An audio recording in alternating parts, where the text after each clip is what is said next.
This is not an everyday lamp, but a rare and exceptional piece. This is a cherished heirloom hung on the wall in the guest parents' family room for about 35 years. They thought it had 877 pieces of glass, but it's actually 1,100. The lamp is quite old, made around 1906 to 1907, and it's made of special glass that handle side. The top part of the shade gives the impression of lush greenery cascading down onto the lower part, which is called the apron. Here, the design continues with flowers and fruits that are not only crafted to resemble real ones, but are also colored to look very much like the real thing. There are signs inside the shade suggesting that it might also have been suitable for use with a floor base. Some parts might not be original, like the top. Despite this, it's still worth a lot, between $12,000 and $17,000. And since this has always been in your family as a hanging shade, it should stay like that. That's what we'll keep it as. It's Thank very you. beautiful. Thank you. My goodness. I can't believe it. I can't believe that. The guest brought a Mario Sabo lounge chair, circa 1968, which she and her husband purchased from a store in Pentagon. Mario Sabo was an Italian furniture maker, known for crafting furniture for luxurious homes worldwide. What is interesting about this chair is the way it was structured in an egg-shaped design, made of white fiberglass with orange plastic from upholstery, which represented the futuristic piece of item that was designed in the late 1960s. The avant-garde outlook of this chair, with its pierced sides, is not something people can come by often, making it one of the most sought-after pieces by collectors. Also included is its color combinations of white and orange, which further showcases the distinctiveness of this furniture. The appraiser values the item at around $3,000 to $4,000. My goodness. I can't believe it. I can't believe that. Oh, great. Unbelievable. The guest brought a circa 1900 Plique Azure bowl, which she inherited from her mother, who received it from a friend.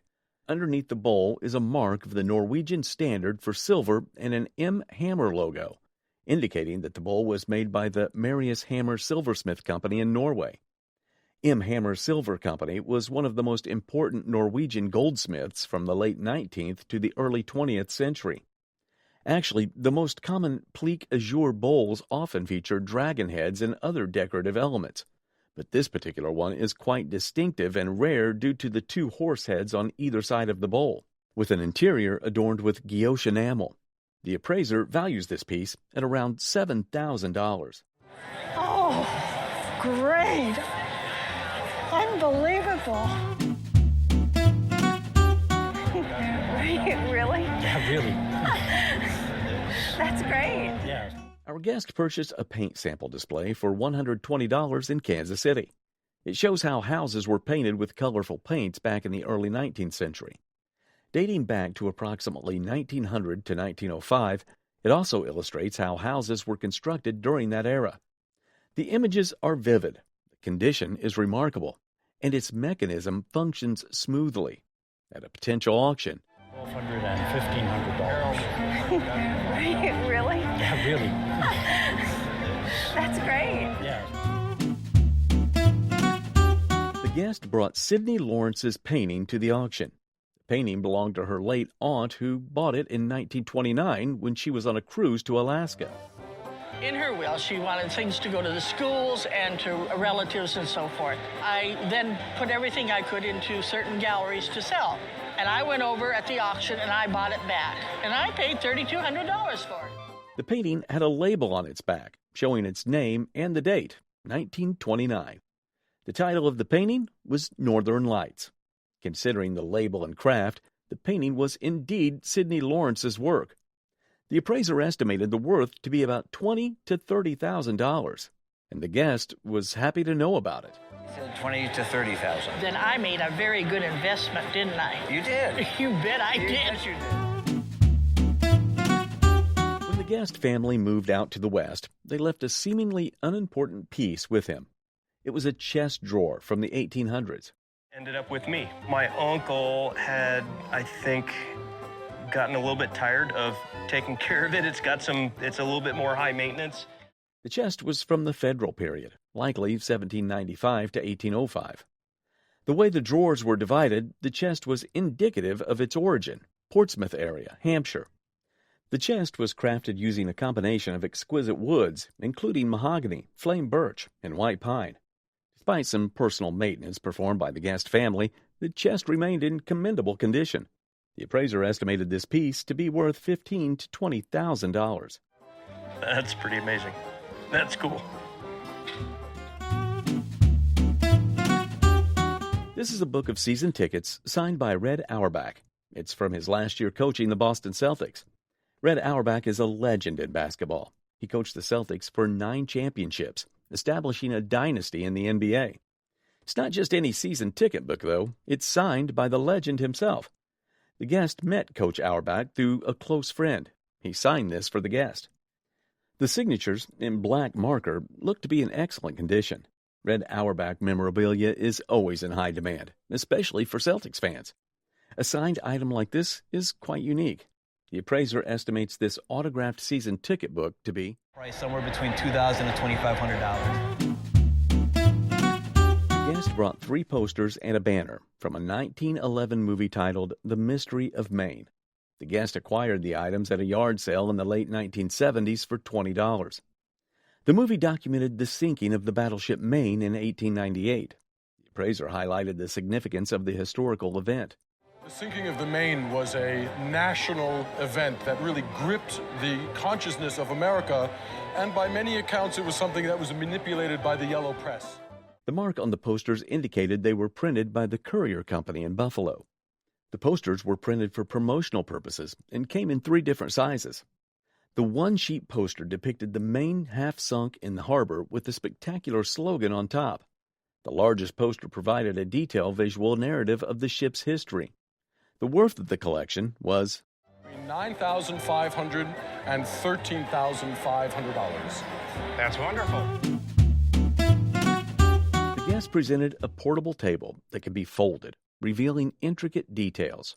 The piece was Anglo-Chinese furniture that reflected the cultural exchange between China and Britain during the colonial era. The appraiser praised the fine workmanship and inventive design, expressing admiration for its creativity. The value estimated for the item was $2,500 to $3,500 for it. This item is not just a mere figurine. It's a captivating glimpse into the rich heritage of Chinese export artistry. Standing proudly at around 1 foot tall, this exquisite figurine depicts a young boy with stunning precision. They probably told you it was a pipe because on the back here, there are a number of firing holes, even in the top of his little head. It is adorned with vibrant famille rose enamel accents that breathe life into its intricate details. It's holding a symbolic scepter that represents wealth and happiness. The figure, clad in elaborately patterned traditional Chinese clothing, is a masterwork of craftsmanship due to its vibrantly painted pink, purple, yellow, and green colors. The figurine is more appealing due to its funny stance, even though its feet are hidden.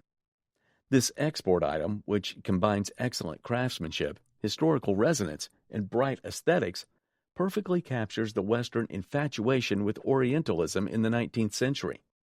Despite its initial purchase price of $49, the appraiser values it between $600 to $800 at auction, underscoring its significant aesthetic appeal and historical importance in Western decor. Great. So I'd say you did pretty well, and you have a happy little guy to look at also. That's great. An object of profound familial significance, this cherished heirloom has journeyed through generations. The appraiser expressed their belief that the table was manufactured before 1900. Crafted with precision, this table has intricate details designed to simulate the functionality of a full-sized examination table. Its adjustable features, including height and limb examination capabilities, demonstrated its versatility as a tool for showcasing equipment to potential buyers. Additionally, the table's ability to transform into a gynecological examination table, complete with stirrups, underscored its multifunctionality and innovative design. Marked with the identifier Allison, the table potentially hails from W.D. Allison, a renowned manufacturer of medical equipment during the early 20th century. I think this table was made pre-1900 Amazing detail, amazing condition, complete in all respects. Its exceptional craftsmanship and pristine condition, coupled with its completeness, make it a remarkable specimen, deserving of its estimated auction value of $15,000 to $18,000. You're kidding. I am not kidding. The painting was brought to the show by the guest. It was purchased by her great-grandfather in the early 1900s. The painting had the signature of Adam Emery Albright and dated 1902. The appraiser provided background on Albright, born in Wisconsin and studied art in Chicago and Philadelphia. The artist's work depicted realism and impressionism in his work. He mixed up his realism with impressionism as well. Painting is a nice example of both those things. The painting showed three boys, likely Albright's sons, in a very idealized bucolic setting. The painting exudes a nice arrangement reflecting his realism. The value estimated by the appraiser was... At auction, I would expect this to fetch somewhere in the $8,000 to $12,000 range. Wow. The guest brought in a Patrocino Barella painted carving, which he purchased to the show. Patrocino Barella was a self-taught woodcarver who made secular and religious pieces like this one that was often referred to as Santero. Interestingly, this carved wood artwork was created in the 1940s and is done in a three-dimensional sculpture depicting a male figure in a foxhole wearing a helmet, leaning over with his left hand placed on his left thigh, indicating a posture of deep thought and contemplation. The airplane above the head makes up the third part of the dimension. A wrenching emotion is suggested by the presence of a wrench by his side, serving as a symbolic reference which attaches an enormous value to the painted carving.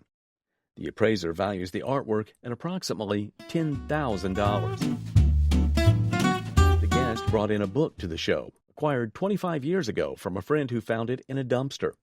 The guest friend exchanged it for a camera. The book was titled A Voyage of Discovery. The appraiser identified the book as a historical piece by John Ross, chronicling a search for the Northwest Passage. The book featured original binding and beautiful colored plates within. It also contained an engraving of the ships. Although the binding may have needed some restoration, the book's condition was deemed very good. What would be the value of this valuable item? Worth $3,500. It's a great book. Keep going in the dumpsters. Yeah. This congressional desk and chair were brought to the show by this guest, who inherited them from his father. The furniture was made by two different designers. Doe and Hazelton of Boston crafted the desk, and Bembe and Kimball made the chair.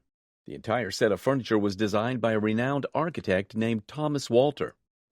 Thomas Eustick Walker, the fourth architect of the Capitol and considered the dean of American architecture, was responsible for adding the north and south wings, as well as the central dome.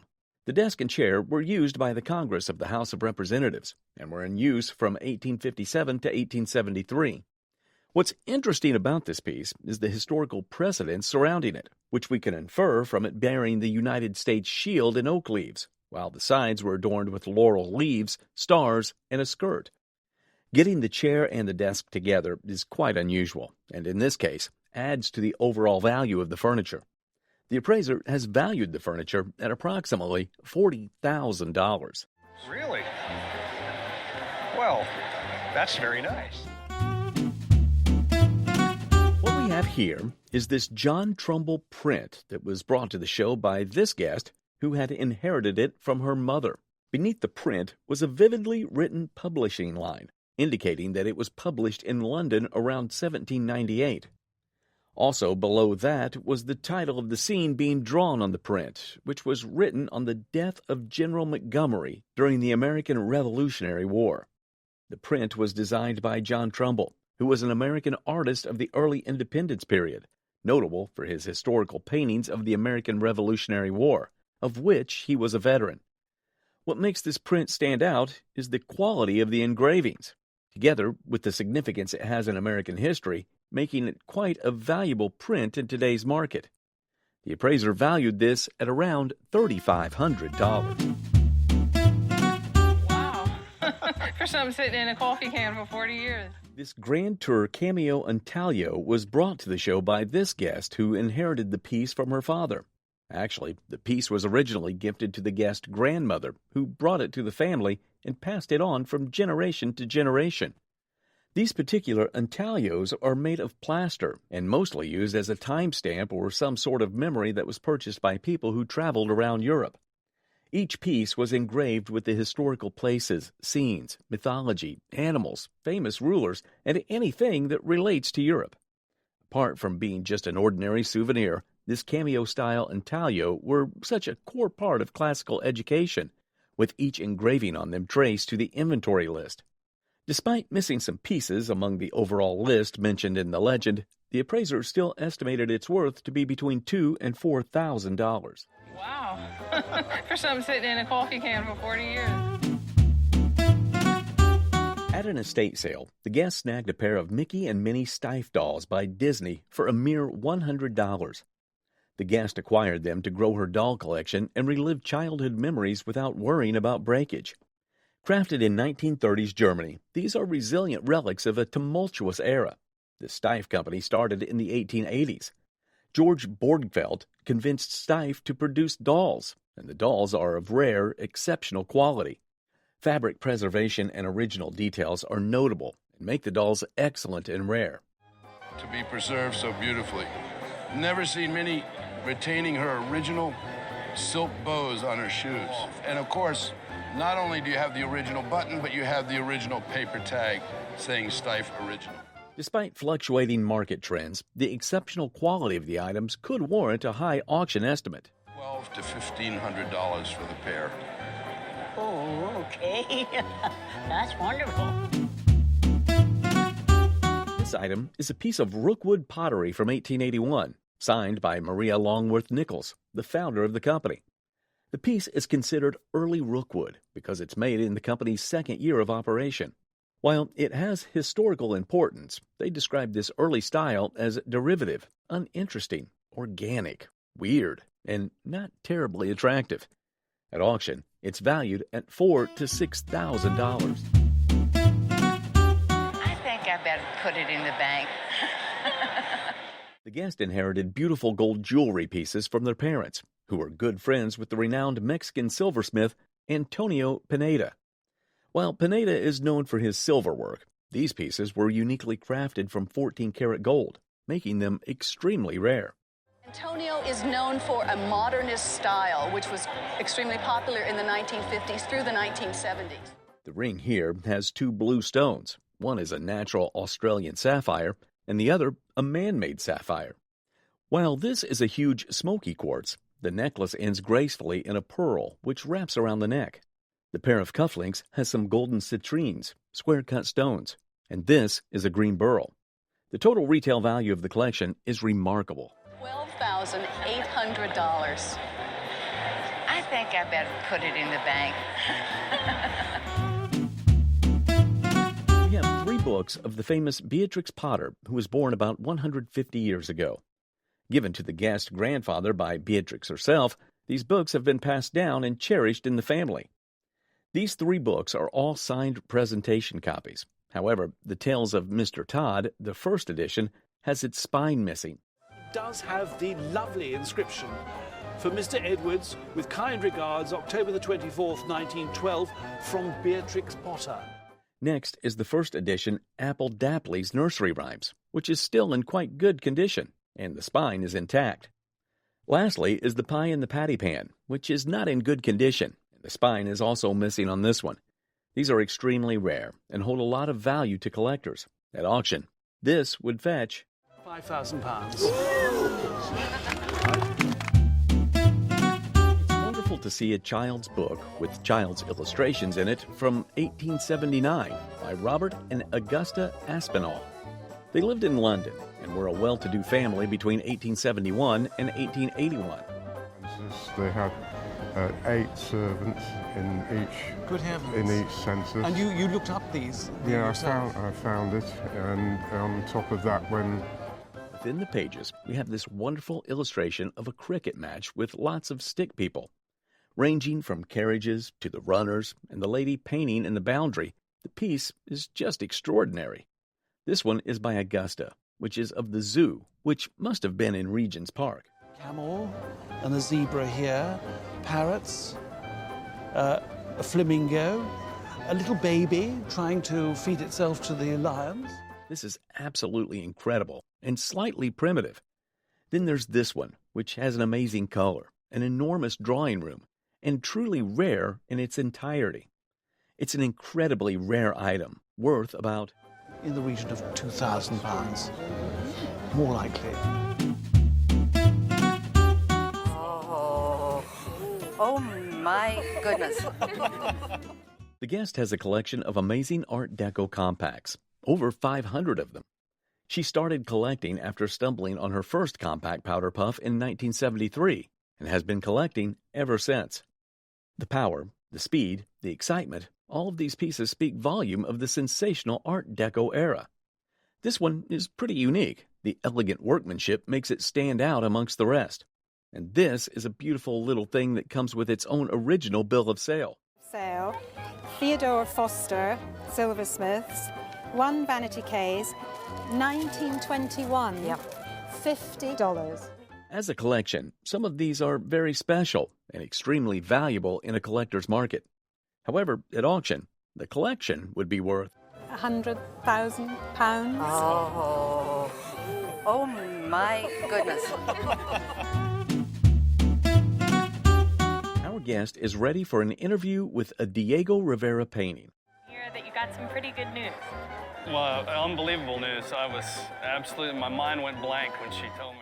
Diego Rivera was a famous painter and renowned muralist. The guest kept this painting in the office. He's afraid to carry it around due to its expensive value and wants to keep it in a museum. Rivera created this piece during his time in art school.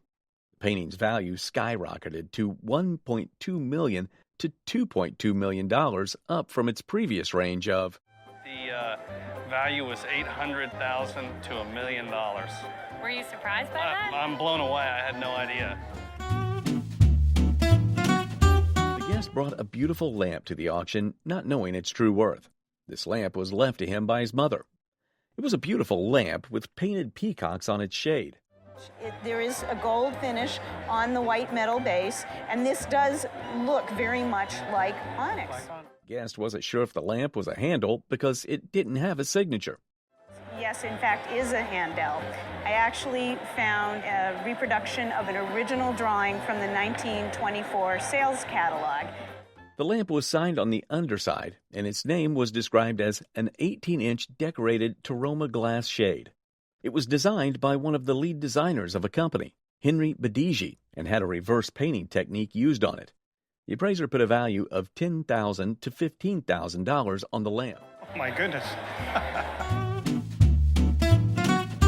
Artwork was showcased by the guest, purchased at an auction in Chicago in 1974 for $1,000. The etching, titled Christ Before Pilate, was created by Rembrandt in 1636. This stood as one of his largest etchings. The appraiser explained the significance of the Latin inscription Cum Preville on the etching. For printmakers from the 15th century onward to put that on their etchings, their engravings, basically in honor and deference to the ruler of the area. The scene on the etching depicted a dramatic moment, including a self-portrait of Rembrandt within the composition. The guest also mentioned a watermark at the back of the etching. The letters are IHS. It's the name of Christ watermark. Yeah. And that's a 17th century watermark. Confirming it was painted during Rembrandt's lifetime. This significantly added to its value. The appraiser estimated the worth to be $60,000 to $90,000. Oh my goodness. That's wonderful. A collection of Playboy magazines was brought by the guest. It belonged to her grandfather, who enjoyed photographing beautiful women. The collection comprised the first 12 issues of Playboy, including the iconic first issue featuring Marilyn Monroe. The appraiser highlighted Hugh Hefner's entrepreneurial spirit in starting the magazine. His magazines included works from renowned authors, such as Ray Bradbury and Jack Kerouac. Despite the moderate condition of the magazines, the value estimated for the collection was $2,500 to $3,500. Oh my goodness. So this guest brought a garden seat to the auction. He believed it was Minton's garden seat. Minton was Europe's leading ceramic factory during the Victorian era and had an independent business from 1793 to 1968. The markings on the bottom suggested it was from the early 1860s. Garden seats are usually popular for decorative purposes. The appraiser suggested the price of $6,000 for this piece. The guest was delighted to hear that. A vase was showcased at the show by the guest. The vase was manufactured by the Queasel Glass Company in New York. It was founded by Martin Bach, who was formerly a chemist for the Tiffany Company. The piece was also called a jack-in-the-pulpit or lily vase.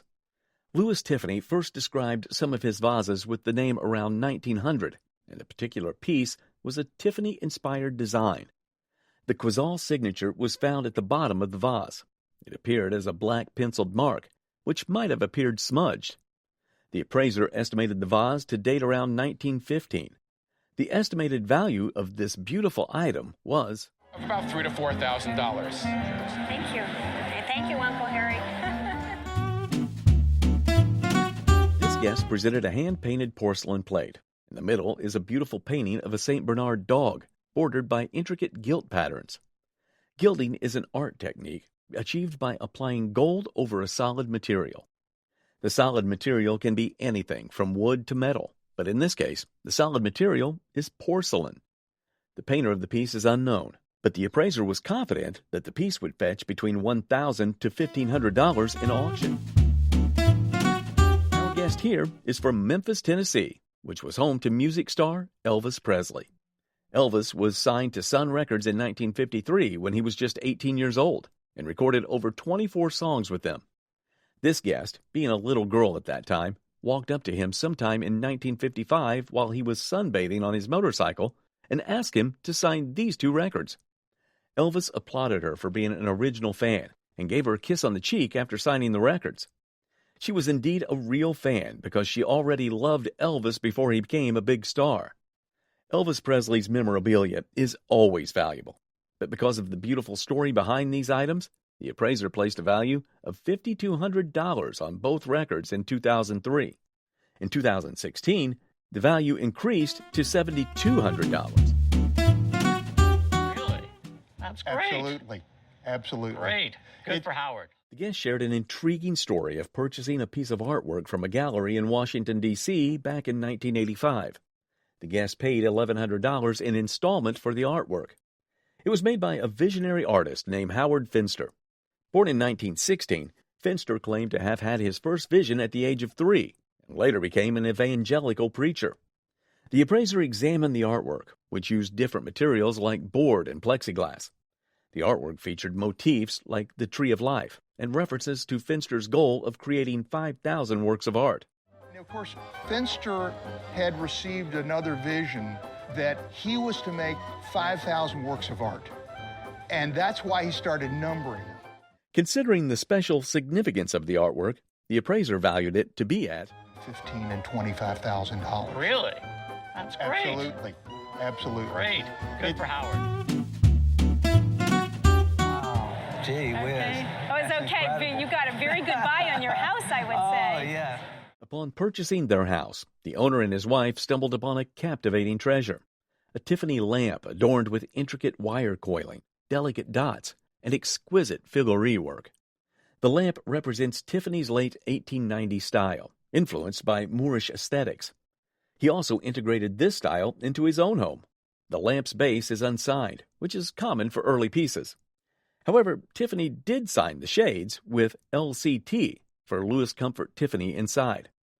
The absence of a signature on the base, along with a subtle crack in the shade, diminishes its overall value. Still worth about between $12,000 and $15,000. Wow. Gee whiz. Oh, it's okay. You got a very good buy on your house, I would say. Oh, yeah.